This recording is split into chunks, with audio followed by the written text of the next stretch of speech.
আসসালামু আলাইকুম। প্রিয় দর্শক, অন্য মঞ্চের আলাপচারিতায় আপনাদের সকলকে আমন্ত্রণ জানাচ্ছি। দেশে সাধারণ মানুষ, আওয়ামী লীগ সমর্থক, কর্মী, নেতৃবৃন্দ, জেলায় যারা রয়েছে তাদের সবাইকে শেখ হাসিনা আন্তরিকভাবে ধন্যবাদ জানিয়েছেন।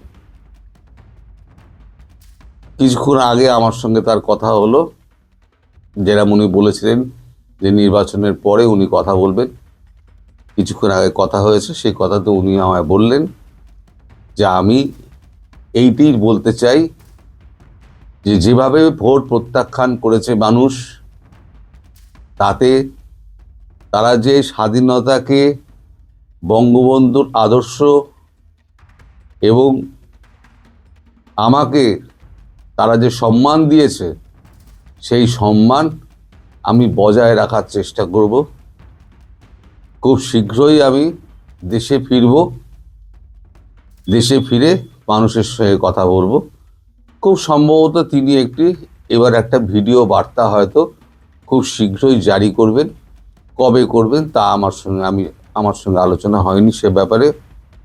তাই তড়িঘড়ি, যেহেতু উনি একটা আদেশ দিয়েছেন, তাই আমি তড়িঘড়ি আপনাদের সামনে কথা বলতে এলাম। এবং আমার পক্ষ থেকে আমি প্রত্যেকটি আওয়ামী লীগ পরিবার এবং যত কর্মী আছে, যত নেতা আছে, তাদের সবাইকে আমার তরফ থেকে আন্তরিক অভিনন্দন এবং কৃতজ্ঞতা। এতদিন যারা আমাকে গুজববাজ বলে মস্করা করতেন, ভ্যাংচাতেন, গালি দিতেন, মেয়াদ উত্তীর্ণ, গাঁজা খেয়ে কপেক মদ মেরেছেন, আরও 4 পেগ মেরে আওয়ামী লীগের প্রশংসা করতে আসুন, আওয়ামী লীগের দালাল, এই সমস্ত আমায় বলতেন। আজকে তারা কি বলেন এই ভিডিওর কমেন্ট বক্সে আমি একবার দেখতে চাই।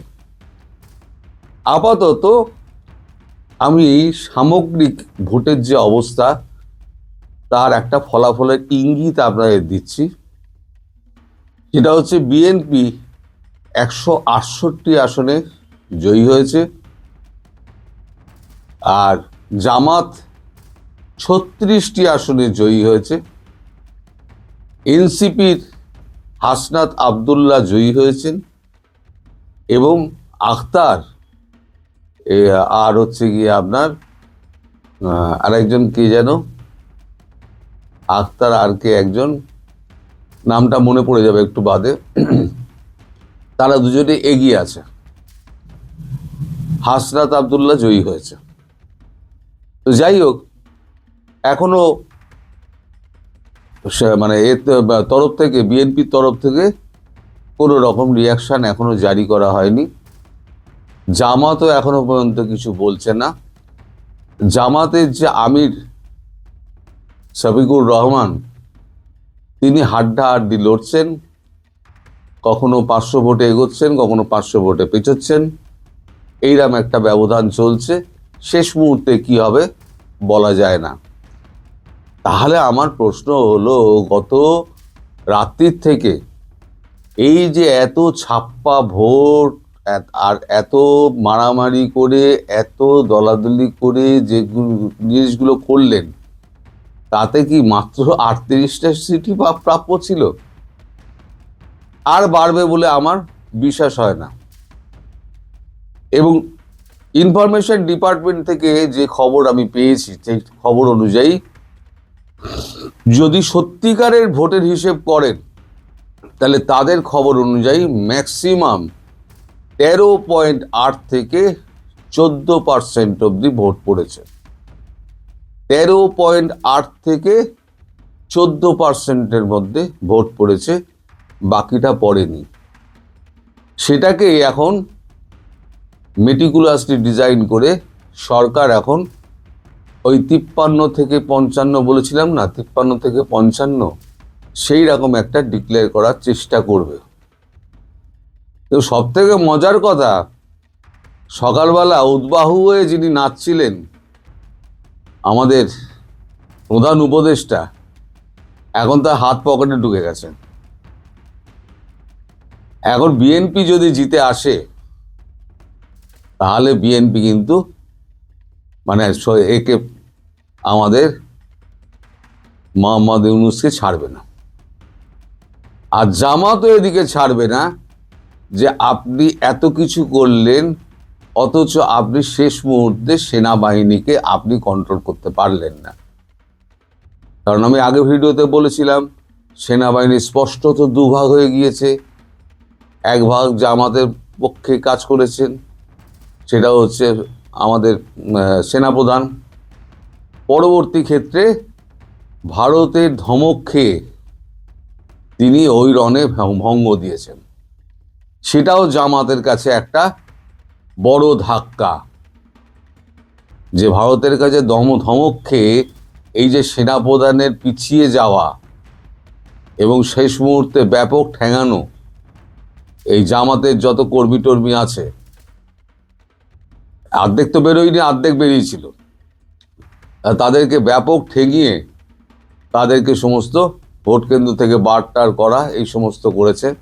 ফলে জামাতের আমির এবং জামাত যারা দল আছে তারা এখন ইউনূস আমাদের ওয়াকারের ওপরে ব্যাপক খাপ্পা। এখন মজার কথা হলো যে ইউনূস কি করবে। আমি সকালবেলা সন্ধ্যের ভিডিওতে আপনাদের বলেছি যে দুটো প্লেন রেডি করা হয়েছে।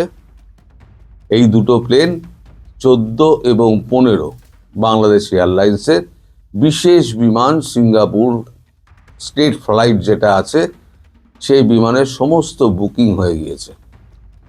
কারা কারা কাটবে কাল থেকে দেখবেন ওই লাল পাসপোর্ট জমা দেওয়ার একটা হিড়িক পড়ে গিয়েছে। কারণ এদিকে বিএনপি ছাড়বে না, যদি জিতে আসে বিএনপি ছাড়বে না, আর জামাতের মুখের কাছে মানে কাপ ধরা, যে চা খাবে সেই জায়গা থেকে কাপ ছিনিয়ে নেওয়া, সেটা জামাতও মানবে না। ফলে শেষ দিকে কি অবস্থা হবে, সংঘর্ষ হবে কি হবে না সে নিয়ে প্রশ্নচিহ্ন রয়ে গেছে। সেটার জন্য আমাদের অপেক্ষা করতে হবে। কিন্তু বাস্তবিক পরিস্থিতি যা, তাতে বিএনপি কয়েকশো যোজন এগিয়ে গিয়েছে, যেখানে জামাত তাকে আর ধরতে পারবে না। এই যে পুরো জিনিসটা হয়েছে, এটা সম্পূর্ণ হয়েছে আপনাদের জন্য। এই যে আপনাদের ভোটকে মানে বয়কট করা, ভোট বর্জন করা, এই যে একটা ডাক দিয়েছিলেন আপনাদের প্রধানমন্ত্রী, সেই ডাকে সাড়া দিয়ে আপনারা যেভাবে এই ভোটকে বর্জন করেছেন তাতে বোঝা যায় আপনারা হৃদয়ে আপনারা বঙ্গবন্ধুকে ধারণ করেন। এবং আমি যে এতদিন লড়াই করেছি, আপনারাও ফিরে আসবেন, আমি সে প্রসঙ্গে আসছি একটু বাদে। এই যে আমি এতদিন ধরে লড়াই করেছি সেটা আমার বৃথা যায়নি। অনেকেই হয়তো আমার ওপরে রাগ করেছেন, অনেকেই একটু কথা লিখেছেন, আমি আপনাদের অভিমান বুঝি। আমি কিন্তু আপনাদের কমেন্ট যারা করতেন রাগ করে, আমি কিন্তু কখনো রাগ করিনি বা কখনো আমি খারাপ কোনো উত্তর আমি দিইনি। তার কারণ একটাই, সেটা হচ্ছে আপনাদের যে ভেতরে যে ক্ষোভ, আমি যেটা বলছি তার উল্টো হচ্ছে বা হচ্ছে না আদৌ যে ক্ষোভ, সেই ক্ষোভের বহিঃপ্রকাশ আসতো ওই কমেন্টের মধ্যে দিয়ে।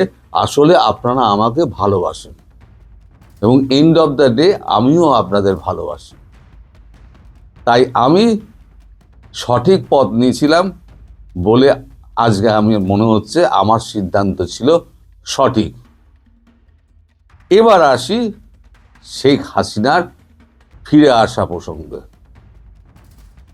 দেখুন, এই যে লাস্টে যে ধমকটা ভারত দিল ওয়াকারুজ্জামানকে, তার মানে আমি সেই প্রথমে যেটা একটা বলেছিলাম আপনাদের, যে বিএনপিকে, তারেক রহমানকে গ্রিন সিগন্যাল দিয়েছে ভারত যে তোমরা ক্ষমতায় এসো, ক্ষমতায় এসে একটা 6 মাসের মধ্যে একটা ইনক্লুসিভ সরকার তৈরি, ইলেকশন দাও, ইলেকশন দিয়ে তোমরা যদি জিততে পারো তাহলে পরে ভারতবর্ষ কেন গোটা পৃথিবী তোমাদের পাশে দাঁড়াবে এবং ভারতবর্ষ মানে সর্বতভাবে সাহায্য করবে। তাতে যদি তোমরা যেত তাহলে তোমরা জিতবে, যদি আওয়ামী লীগ জেতে তাহলে আওয়ামী লীগ জিতবে। ইনক্লুসিভ নির্বাচনে যারা জিতে আসবে ভারত তার সঙ্গেই কাজ করবে। আর মানে ভবিষ্যতের কথা এখন কিছুটা বাকি রাখছি, কিছুটা কালকে বলবো। এখনো পর্যন্ত সব রিপোর্ট আমার হাতে এসে পৌঁছায়নি। আমি খাপছাড়া রিপোর্ট যতটুকু পেলাম তাই আপনাদের সামনে নিয়ে এলাম। বিশেষ করে আপনাদের প্রধানমন্ত্রীর আদেশ আমি অমান্য করতে পারিনি। আপনাদের এই ভিডিও আমি কখনো বলি না যে আমার ভিডিও আপনারা সাবস্ক্রাইব করুন, শেয়ার করুন, আমার লাইক দিন, কোনোদিন আমি বলি না, কারণ এটা আপনাদের ইচ্ছার ব্যাপার। আপনারা করলে করবেন, না করলে না করবেন। কিন্তু আজ থেকে বলুন যে गर्व से कहो मैं আওয়ামী লীগ हूं। আপনাদের সঙ্গে টেরিমেরি করতে এলে কোনো সরকার দাঁড়াতে পারবে না, কোনো দল দাঁড়াতে পারবে না। আপনারা সেটা প্রমাণ করে দিয়েছেন। তাই বলছি এবার থেকে गर्व से বলুন যে मैं আওয়ামী লীগ, गर्व से कहो मैं আওয়ামী লীগ। আমি এইটা দিয়ে আজকে হেডলাইন করব। আর শেখ হাসিনার বার্তা আপনারা শেয়ার করে সর্বত্র পৌঁছে দেওয়ার ব্যবস্থা করুন, যতটা পারবেন আপনাদের সাধ্যের মধ্যে। এটা তার আদেশ মনে করে এটা করবেন। আপনাদের সবাইকে ধন্যবাদ। কালকে আমি পূর্ণাঙ্গ রিপোর্ট নিয়ে আপনাদের সামনে আসব যে কি হচ্ছে, এবং কালকে আমি আর একবার ওনার সঙ্গে কথা বলবো পূর্ণাঙ্গ রিপোর্ট হাতে পাওয়ার পর। তারপর ওনার যে বক্তব্য, সেই বক্তব্য উনি যদি চান তাহলে পরে আমি রেকর্ড করব, উনি যদি না চান তাহলে আমি রেকর্ড করব না। যদি উনি চান রেকর্ড করে আমি করি, তাহলে ওনার বক্তব্য আমি রেকর্ড করে চালিয়ে দেব। আর যদি উনি না বলেন না আমি পরে আপনাকে বলবো, এখন আপাতত আমি বলে দিচ্ছি, আপনি বলে দিন, তাহলে পরে আমি সেই মতো কাজ করে দেবো। তো ওনার যে বক্তব্য সেটা আমি আপনাদের জানিয়ে দিলাম। এবার আপনারা তার বক্তব্যকে মানে তার যে ধন্যবাদ জ্ঞাপন, এটাকে দিকে দিকে আপনারা ছড়িয়ে দিন, ওনার পক্ষ থেকে এবং আমার পক্ষ থেকে।